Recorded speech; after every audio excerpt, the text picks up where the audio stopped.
Merci à vous pour cette invitation. Bonjour à tous et bienvenue. C'est un plaisir pour moi de vous présenter une partie de nos activités qui ont trait au développement des fibres optiques et de vous montrer aujourd'hui comment est-ce qu'on peut les détourner pour les utiliser en endoscopie, application dans laquelle on vise un diagnostic précoce du cancer, comme vous allez le voir. Alors, c'est un travail qui est réalisé en collaboration avec la Faculté des sciences et notamment le service du professeur Wattier, donc en protéomie, qui gère tous les aspects pratiques ayant trait à la biodétection que l'on fait. Alors, l'objectif de nos travaux, c'est de transposer un principe bien connu et commercialisé, principe du prisme de Kretschmann, en une contrepartie sur fibre optique et donc d'être au bout de la fibre comme je vous l'ai montré. Alors, on aura le temps j'aurai le temps de vous expliquer comment ceci fonctionne. Les avantages de transposer finalement quelque chose d'assez encombrant dans un prisme en quelque chose de beaucoup plus miniaturisé en bout d'une fibre optique font qu'on va disposer d'un outil qui aura une très faible intrusivité et donc on va pouvoir finalement l'insérer dans le canal opérateur d'un endoscope. Alors ça nous permet effectivement de pouvoir éventuellement aller in situ, voire même in vivo, et c'est ce qu'on va viser à terme. Le fait de le faire sur une fibre optique va permettre aussi de mesurer plusieurs paramètres simultanément. Et donc, par exemple, ici, pour un diagnostic, plusieurs protéines simultanément, ce qui fiabilise de facto le diagnostic que l'on peut avoir. Alors, il y a plein de choses qu'on peut développer, mais évidemment, il faut quelque chose qui soit un cas clinique pertinent. Et donc, on travaille avec l'hôpital Erasme, et ce sont les chirurgiens, essentiellement un gastro-entérologue et un pneumologue là, qui nous ont conduits à travailler sur un diagnostic différentiel entre un cancer pulmonaire primaire et un cancer colorectal métastatique au niveau du poumon. Donc ça, c'est vraiment un cas clinique à pouvoir détecter, diagnostiquer pour ensuite conduire à une bonne thérapie. Et donc, avec cet outil, on va essayer de cibler finalement les protéines qui sont témoins de ce type de cancer. Alors évidemment, ça c'est l'introduction. Je pense qu'à ce stade, vous comprenez très peu. Et ce que l'on va faire au cours de cette présentation, c'est passer en revue ces différentes étapes, en commençant par les bases et ensuite en vous montrant ce que nous, on a développé sur cette technique. Alors, quelques bases. Le prisme de Kretschmann, d'abord, ça veut dire qu'on va exploiter un phénomène physique, qui est celui des plasmons de surface. Et ce phénomène physique, on n'a pas le temps de l'expliquer en long et en large, mais juste quelques définitions. Alors, qu'est-ce que c'est qu'un plasmon? Un plasmon, c'est une oscillation collective d'électrons que l'on va avoir à l'interface entre un métal, et généralement on a besoin d'un métal noble, donc de l'or, de l'argent, et un diélectrique.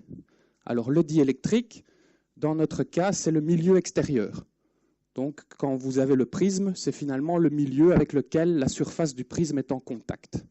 OK ? Donc ça, c'est ce que c'est un plasmon de surface. Ce que vous l'avez compris, c'est à l'interface, finalement, c'est dans une couche très mince d'or. Quand on dit très mince, c'est de l'ordre de quelques dizaines de nanomètres. Donc on va le voir ensuite. Alors la résonance de plasmon de surface en tant que telle, c'est quand finalement on injecte de la lumière dans ce prisme et que cette lumière, selon certaines conditions, entre en résonance avec cette oscillation d'électrons dans la couche métallique. Donc on l'a compris, en termes de matériaux, on a besoin de métaux, donc je le disais essentiellement de l'or et de l'argent. On a besoin de gérer cet aspect de surface et donc on va pouvoir travailler essentiellement avec deux types de géométrie, soit des feuillets, donc des films d'or, et il y a plusieurs manières de les déposer, soit, pourquoi pas, des nanoparticules. Alors là, on quitte un peu la plasmonique classique pour avoir ce que l'on appelle de la localized SPR, mais ça ressemble dans les phénomènes physiques et dans l'utilisation qu'on en fait, ça ressemble très fortement. Et donc la question fondamentale qui se pose quand on a ces matériaux, c'est finalement comment est-ce qu'on va amener les photons, comment est-ce qu'on va coupler la lumière avec ce métal. Et donc la technique la plus répandue, c'est celle du prisme de Kretschmann, du nom de l'inventeur de la méthode. Il a pris un prisme triangulaire et sur la face ici, déposé un film mince d'or. Donc typiquement, l'épaisseur la plus répandue, c'est 50 nanomètres. On injecte de la lumière dans ce prisme à un angle tel qu'elle est totalement réfléchie. Okay, donc vous connaissez très bien les lois de Snell-Descartes et les lois de réflexion, de réfraction de la lumière. Donc ici, on est supérieur à l'angle critique, ce qui fait qu'il n'y a pas de lumière qui est réfractée dans le milieu, tout est réfléchi ici. Alors, quand on dit que tout est réfléchi, ce n'est que partiellement vrai, parce que vous avez une petite onde évanescente qui est couplée dans le milieu. Cette petite onde évanescente, comme son nom l'indique, elle diminue, elle s'atténue avec la profondeur de pénétration dans le milieu. Cette profondeur de pénétration, c'est typiquement une fraction de la longueur d'onde de la lumière qui est utilisée. Et donc, on est typiquement ici, avec ceci, dans des lumières visibles. Ça veut dire autour des 600-700 nanomètres, par là, 600 nanomètres. Et vous avez ici quelque chose qui s'étend sur plusieurs centaines de nanomètres, pas plus. Mais c'est suffisant, puisque la couche d'or, ce n'est que 50 nanomètres. Et ce que l'on va greffer dessus, parce que c'est là finalement, on obtient un biocapteur, c'est lorsque l'on vient sur cette couche d'or greffer typiquement des agents de reconnaissance biomoléculaire. Donc on va venir greffer des molécules qui vont se coupler à d'autres, ce qui va induire un changement de réfraction du milieu. Et ce changement de réfraction du milieu va impacter la lumière qui est ici. Comment ? Eh bien, le principe, vous expliquez ici sur l'échelle de droite, regardez bien. Donc, vous êtes en réflexion interne totale, c'est-à-dire que ce que vous injectez, vous le recevez, pratiquement. C'est vrai, sauf justement quand vous avez cette excitation de plasmon. À ce moment-là, pour l'angle auquel vous excitez le plasmon, vous avez la lumière qui est capable de transmettre son énergie à ce plasmon, de coupler. Et donc, vous avez ici une résonance qui apparaît pour un angle donné. Okay ?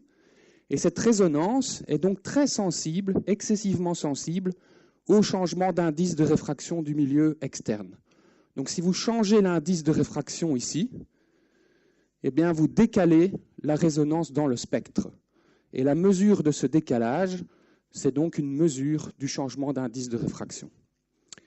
Et donc, en termes de biochimie, si vous déposez ici, si vous greffez sur l'or typiquement des anticorps, vous pourrez capter des antigènes dans le milieu selon l'affinité anticorps-antigène. Ça, c'est un principe qui est excessivement répandu avec ces capteurs-là, et donc je l'évoquerai plus tard ensuite. OK, donc ça, c'est pour les fondamentaux des plasmons de surface. Nous, comme vous l'avez compris, on veut réaliser ça sur une fibre optique. Et notre choix s'est porté sur le standard des télécoms. C'est donc la fibre de l'Internet. C'est la fibre la plus répandue, celle qui est produite au plus bas coût. Il faut compter maintenant quelques dizaines de centimes du mètre courant pour une fibre optique. Donc ça ne représente plus d'argent à l'heure actuelle en termes de support. Cette fibre, qu'est-ce que c'est ? Ce sont deux cylindres concentriques en silice. Le cylindre central est appelé le cœur, dimension typique 5 à 8 microns. C'est entouré d'une gaine de 125 microns. Et ces deux couches concentriques sont elles-mêmes entourées d'une couche de polymère protectrice de 250 microns. Alors le cœur, c'est de la silice, mais dopé à l'oxyde de germanium, alors que la gaine est en silice pur. Ceci permet d'avoir un indice de réfraction dans le cœur légèrement supérieur à celui de l'enveloppe, et vous avez de nouveau guidage de la lumière dans le cœur par le mécanisme de réflexion interne totale. Okay ? Cette fibre-là, elle est monomode dans le sens où la lumière se propage selon une seule trajectoire optique. Si on se contente de l'approche géométrique, évidemment, il faut solutionner les équations de Maxwell pour trouver typiquement le guidage dans une fibre. Alors nous, on achète cette fibre que nous ne sommes pas capables de produire. Elle est produite essentiellement aux États-Unis, chez Corning. C'est un des plus grands fabricants au monde. On achète les bobines, mais ce que l'on fait à l'intérieur, localement, donc dans une fraction de quelques millimètres, voire quelques centimètres de la fibre, c'est une modulation périodique et permanente de l'indice de réfraction du cœur. Cette modulation, on l'obtient par interférence de lumière. Pas n'importe quelle lumière, on a besoin d'UV essentiellement pour ce faire. Et donc on arrive transversalement à l'axe de la fibre avec une interférence de lumière dans le but de créer cette modulation. Ceci, c'est un réseau de Bragg. Bragg, donc c'est le père, enfin Bragg père et fils. Vous savez peut-être qu'ils ont étudié les lois de diffraction dans les cristaux. D'ailleurs un prix Nobel au début des années 1900. Je pense que dans l'histoire, c'est un des seuls prix Nobel de physique attribués à un couple père-fils. Et donc ce réseau qui remplit les conditions de diffraction au sens de la cristallographie porte donc le nom de réseau de Bragg. Okay, mais ce n'est pas Bragg évidemment qui l'a trouvé. Ces réseaux ont été développés bien plus tard, fin des années 70 au Canada. Et donc, voilà, on crée cette modulation. Et ça va avoir des propriétés fondamentales pour la lumière. C'est que maintenant, lorsque je vais injecter de la lumière dans le cœur de ma fibre, le réseau va se comporter comme un miroir réfléchissant, semi-réfléchissant en longueur d'onde. Regardez, donc cette lumière que j'injecte, voilà, considérée blanche, donc toutes les couleurs, eh bien mon réseau de Bragg va ne réfléchir qu'une seule bande centrée autour d'une longueur d'onde particulière, la longueur d'onde de Bragg, et tout le reste va être transmis, comme si le réseau était transparent. Et donc vous avez compris qu'en faisant cette modulation d'indice, on a créé quelque part un filtre au sein du cœur de la fibre. Alors, je vous montre ici quelques photos de notre salle blanche, où on a différents équipements laser. Et donc, pour que vous compreniez bien le processus, on a bel et bien notre fibre ici, qui est exposée à l'aide de composants optiques dédiés à une interférence de lumière. On voit par exemple les deux faisceaux divergents ici sur l'écran derrière. Et donc, cette interférence crée donc le réseau de Bragg. Alors, quand on prend ce réseau droit tel que je vous l'ai indiqué ici, la lumière reste piégée dans le cœur de la fibre. Ce faisant, elle n'est donc pas sensible au changement d'indice du milieu extérieur, puisqu'elle ne le voit pas. Elle n'est pas guidée jusque-là. Donc, c'est pour elle, si l'indice change ici, ou si j'ai une accroche anticorps antigène, je ne verrai rien du tout. Alors, pour pouvoir le voir, qu'est-ce que l'on fait?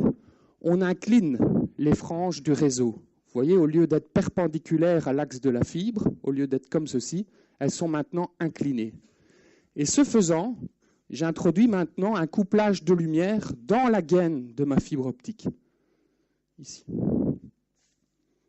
Alors, compte tenu des dimensions de la gaine, 125 microns, au lieu des 5 à 8 pour le cœur, maintenant, dans la gaine, le couplage est multimode.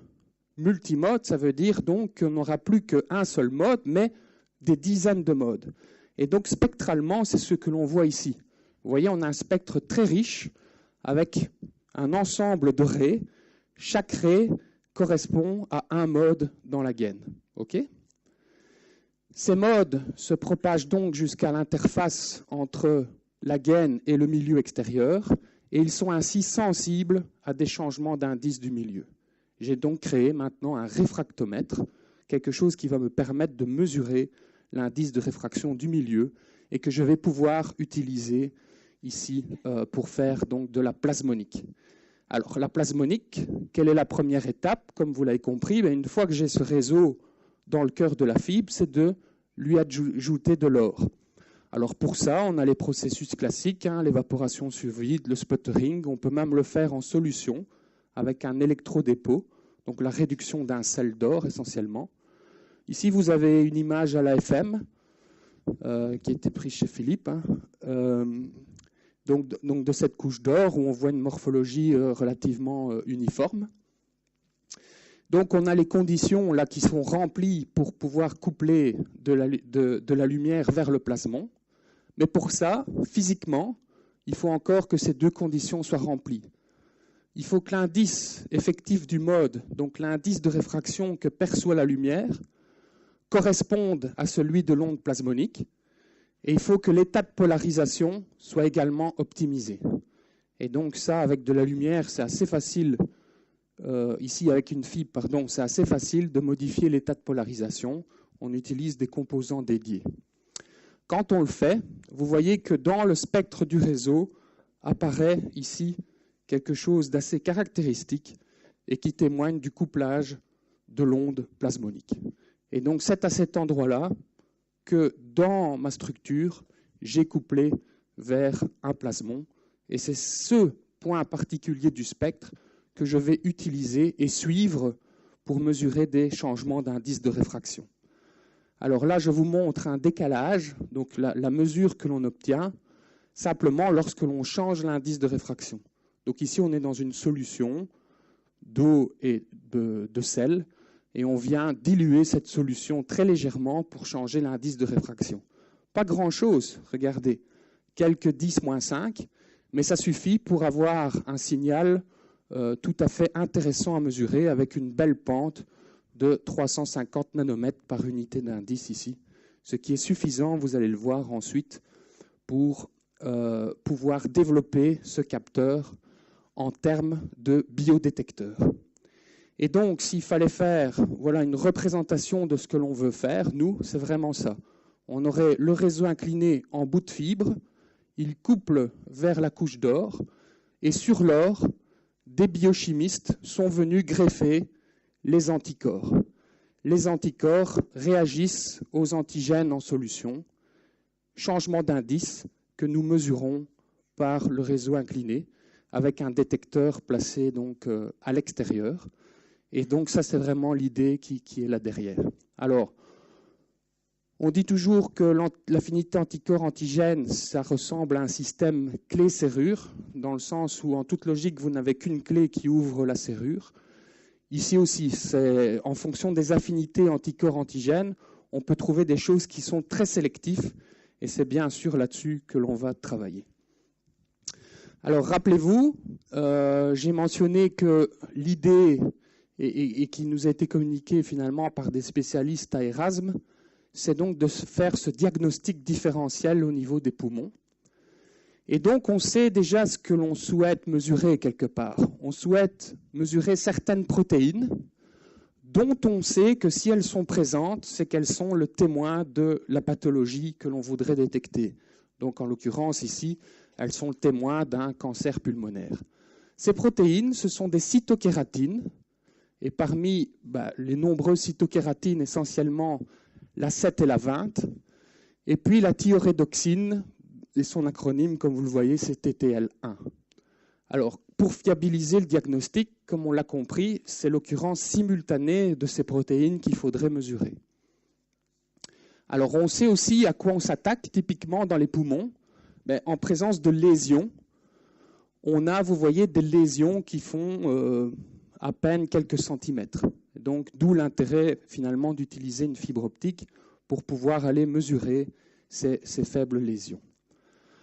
Alors, vouloir rentrer la fibre optique directement dans le canal opérateur de l'endoscope et aller jusqu'au poumon, ça c'est une utopie, ce serait beaucoup trop fragile et on aurait un risque de casse, d'endommagement du biocapteur aussi. Donc, quelque part, il faut prévoir ce que l'on appelle un packaging, c'est-à-dire ce qui va venir protéger le biocapteur. Et donc là, on a travaillé avec des biomécaniciens, et ça s'est fait à l'ULB, où ils ont pu nous développer finalement une forme de cathéter dédié pour, quelque part, se prémunir de la pollution du biocapteur lorsqu'on l'insère dans le cathéter et le protéger aussi, et garantir que des problèmes de friction n'induisent pas d'erreur. Alors, pour faire ce développement, il a fallu se rendre compte des dimensions. Et dans un pneumoscope, le canal opérateur a un diamètre de 2,2 mm. Donc, pour la fibre qui fait 125 microns, c'est très bien. Mais par contre, il a fallu donc, que ce packaging ne soit pas trop encombrant. Enfin, si la finalité, c'est d'entrer dans le corps humain, il faut faire attention qu'on va devoir stériliser. Et donc, quelque part, tout ce qu'on fait, et c'est surtout le process de biochimie, il doit pouvoir résister à ces étapes de stérilisation. Alors, les plus communes sont utiliser l'oxyde d'éthylène ou de le faire sous ozone. Et donc, ça, c'est un process qui, pour l'instant, n'a pas encore été testé chez nous, mais qui doit l'être parce que c'est très fondamental. Alors, regardons un peu quelles sont nos cibles. Donc, j'ai parlé de protéines, et donc quand on cible une protéine, et je ne suis pas le mieux placé pour vous expliquer ça, puisque ce n'est pas du tout mon domaine, mais une protéine, c'est un ensemble de peptides, quelque part. D'ailleurs, on dit qu'une protéine est polypeptidique. Ce faisant, ça lui confère, il y a des variations d'une protéine à l'autre, mais une taille de l'ordre de 10-15 nanomètres, comme vous le voyez. Un peptide, c'est donc une fraction de protéine. C'est juste un petit strip, comme vous voyez ici. C'est typiquement de 1 à 2 nanomètres. Et si on parle de cellules, et on a coutume de parler de cellules cancéreuses, typiquement, là, c'est beaucoup, beaucoup plus costaud comme cible. On est de l'ordre de 10 microns. Et là, on peut se dire, mais tiens, il nous a parlé de profondeur de pénétration de quelques centaines de nanomètres. Donc, autant je suis d'accord qu'avec ces profondeurs de pénétration, ceci et ceci pourront être détectés, autant là, 10 microns, ça semble impossible. Eh bien, en fait, on peut quand même détecter des cellules, parce que ce qu'on va jouer, c'est sur ce que l'on appelle des récepteurs transmembranaires. Donc, ce sont des espèces de protéines qui traversent l'intérieur de la cellule, qui traversent la membrane et qui se retrouvent à l'extérieur, et qui sont sécrétées par des cellules cancéreuses et qui ne le sont pas par des cellules saines. Et donc, en dirigeant la biochimie vers ce type de récepteur, on va pouvoir quand même avoir une accroche des cellules et donc une détection comme ça des cellules. OK ? Donc ça, ce sont les 3 cibles que l'on a utilisées. On a travaillé beaucoup, beaucoup in vitro, évidemment, dans des systèmes de microfluidique fait maison. Vous voyez celui-ci. Il y a un petit réservoir de 10 microlitres ici, donc c'est très peu. La fibre qui passe ici, ceci a été développé. Et donc, arrivent les étapes de biochimie classique, c'est-à-dire que sur cette couche d'or, il va falloir maintenant pouvoir greffer les anticorps, qu'on représente généralement par un Y, parce qu'ils ont une conformation assez typique. Pour pouvoir greffer ça de manière assez forte, on veut faire des liaisons covalentes. Je ne sais pas si vous avez fait de la chimie, sans doute en secondaire, mais peut-être même un peu ici. Moi aussi, ça remonte à très loin, une petite vingtaine d'années maintenant. Mais qu'est-ce que l'on fait ? On va faire ce qu'on appelle une monocouche auto-assemblée. Et cette monocouche auto-assemblée, c'est ceci. Okay ? C'est ce qui permet de réaliser la liaison covalente entre l'or qui est ici et entre l'anticorps qui est là. Okay, ça, c'est la première étape. Et puis, on immobilise les anticorps en tant que tels. Alors ça se passe en solution. Ce sont des petites incubations, plus ou moins longues, parfois une demi-heure, parfois quelques heures. Ça dépend un petit peu. Et ça se passe avec une certaine statistique. Cette biochimie, vous ne la contrôlez pas hyper bien. Donc, il y a une statistique globale qui fait que ça fonctionne dans la plupart des cas, mais qui fait que dans certains cas, ça ne marche pas aussi. Ça, c'est ce qu'on a appris de ces travaux-là. Quand on fait pas mal de choses à connotation biomédicale, il faut s'attendre à une statistique de réussite. On ne réussit jamais à 100%. Alors, il y a un gros souci, c'est que finalement, si ce que l'on veut mesurer arrive directement à la surface de l'or, vous imaginez ça comme une forêt, et si, hop, quelque chose passe entre les arbres et atteint le sol, on a ce qu'on appelle une détection non spécifique, parce que ça va induire un changement d'indice, mais qui ne sera pas lié à une affinité anticorps-antigène. Ce sera quelque chose qui vient directement. Et donc, il y a une étape de blocage essentielle qui est toujours réalisée aussi et qui permet ici de saturer la surface, donc entre les arbres. Vous saturez cette surface-là pour éviter les non-spécificités. Ça, c'est typiquement un blocage que l'on fait avec de la BSA.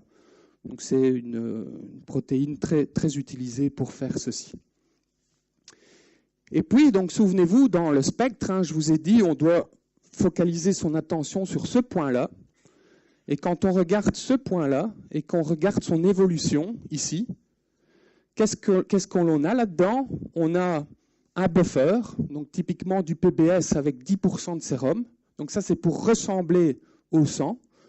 Hein, et donc, il y a plein de choses là-dedans. Là, c'est la courbe noire. Et puis, on vient injecter des concentrations de cytokératine à détecter de manière croissante. Et vous voyez, on commence très bas, en picogrammes, en nanogrammes par millilitre, et on atteint ici des microgrammes par millilitre. Et qu'est-ce que vous voyez? Vous voyez un décalage progressif de cette résonance à mesure que la concentration en protéines s'accroît. Si vous regardez ce décalage en fonction de la concentration, eh bien, vous avez ce type de courbe caractéristique qui est généralement sigmoïdale et qui montre finalement la zone de sensibilité ici, où on est pratiquement linéaire. Une zone ici où on atteint la saturation, ça veut dire là quelque part que tous les anticorps ont réagi avec leurs antigènes. Et donc j'ai saturé mon dosimètre, parce qu'au final c'est bel et bien un dosimètre que j'ai. Et vous pouvez déterminer finalement la limite de détection, c'est-à-dire la plus petite concentration que vous allez être capable, que je vais être capable de détecter. OK ? Donc ça, c'est l'exemple typique de courbe que l'on obtient. Alors, je parlais de cellules tout à l'heure, et j'aime bien montrer cette image-là, où on voit finalement ici une fibre optique juste au-dessus d'une boîte de pétri dans laquelle on a une culture cellulaire. Et ça nous permet d'apprécier les dimensions, où ceci, c'est bel et bien 125 microns, et là, vous avez une cellule, par exemple, qui fait typiquement 10 microns. OK ? Et donc, ces cellules, comme je vous disais, on peut les attirer sur la fibre. Et pour vous le prouver, ici, on a simplement des cellules dont le noyau a été... on a mis un tag fluorescent dessus pour se rendre compte qu'elle est bien accrochée à la fibre quand on la regarde en microscopie par fluorescence. Et donc, chaque tache bleue que vous voyez ici, c'est bel et bien une cellule qui est venue se greffer sur la fibre. Alors, comme je le disais tout à l'heure, c'est une statistique moyenne qui compte. Hein, parce que vous sentez que c'est très hétérogène, ce que l'on a ici, qu'il y a des zones plus couvertes et d'autres moins. Mais nous, on interroge ça dans la globalité. Et donc, globalement, ça fonctionne assez correctement. Voilà, donc j'en arrive tout doucement à la fin de cette présentation. Donc, depuis le début, je vous parle d'expérience et de travail en collaboration avec les médecins. Et voilà un peu, donc, en résumé, en intransparent, tout ce que ce consortium donc, a pu donner. Donc, vous voyez ici le packaging réalisé par nos collaborateurs. Hein, par rapport à une pièce de 1 euro, c'est effectivement très petit. Alors, il est en aiguille. Ça a été choisi, c'est pour pouvoir finalement pénétrer dans les tissus. Et ici, il a une petite fenêtre qui va venir mettre le biocapteur en contact avec le milieu extérieur. OK ? Ce packaging, eh bien, il rentre dans le canal opérateur de l'endoscope et vous voyez ici en sortie, c'est le biocapteur. Alors, il faut garantir que le béquillage de l'endoscope, donc le fait que l'on puisse, comme vous le voyez ici, courber l'extrémité, garantir que ce béquillage puisse être maintenu. Et donc, le matériau qui est ici, c'est un matériau essentiellement polymère qui permet ces déformations. On a choisi d'entourer le capteur par 2 petits plots métalliques de manière telle à être visible sous les rayons X. Parce que pendant l'opération, il y a toujours une mesure de fluoroscopie X qui est faite. Et donc, comme ça, le chirurgien peut toujours avoir une idée de où il se trouve. Alors, on n'est toujours pas in vivo, on est pour l'instant ex vivo. Ex vivo, ça veut dire quoi? Ça veut dire qu'on amène l'instrument et les fibres juste à côté de la salle d'op à l'hôpital d'Erasme. Et quand il y a une lobectomie ou une résection pulmonaire, donc on le voit ici, là c'est un gros tissu, on nous permet d'insérer le biocapteur dans ce tissu. Ce qui nous permet, nous, de faire des réponses différentielles entre du tissu sain et du tissu cancéreux, qui est repéré comme étant cancéreux. Donc on en est là, et nos résultats sont plus qu'encourageants. On a pour l'instant un taux de succès de 80%. Alors 80% pour nous, c'est bien. Pour les médecins, c'est très mauvais, puisqu'il faudrait 100% idéalement. Voilà, tout à fait. Mais on espère... donc on est un peu arrivé au bout des financements actuels. Hein. C'était 2 types de financements, un ERC et un ARC. Donc tous les 2 sont arrivés au bout. Ce qu'on souhaite maintenant, c'est mettre au point un projet. Alors là, c'est un petit peu optimiste hein, quand on dit 6 mois, mais c'est mettre au point un projet qui nous permettra finalement de réaliser une étude clinique sur une dizaine de patients volontaires, évidemment, pour que pendant l'opération, on puisse comme ça faire, disons, aller avec le biocapteur directement in vivo. Donc voilà un peu où on en est. Et ce qui m'amène à la conclusion, j'espère avoir respecté le timing. Voilà, ce que je voulais vous montrer aujourd'hui, ce sont nos développements donc sur les réseaux inclinés utilisés en termes de plasmonique, qui finalement est un système assez faible coût, où la lumière peut être injectée très très facilement et au vu des dimensions, comme vous l'avez compris, on peut faire beaucoup plus de choses qu'avec les systèmes sous forme de prisme. Voilà, ça c'est mon message pour la fin. Merci beaucoup pour votre attention.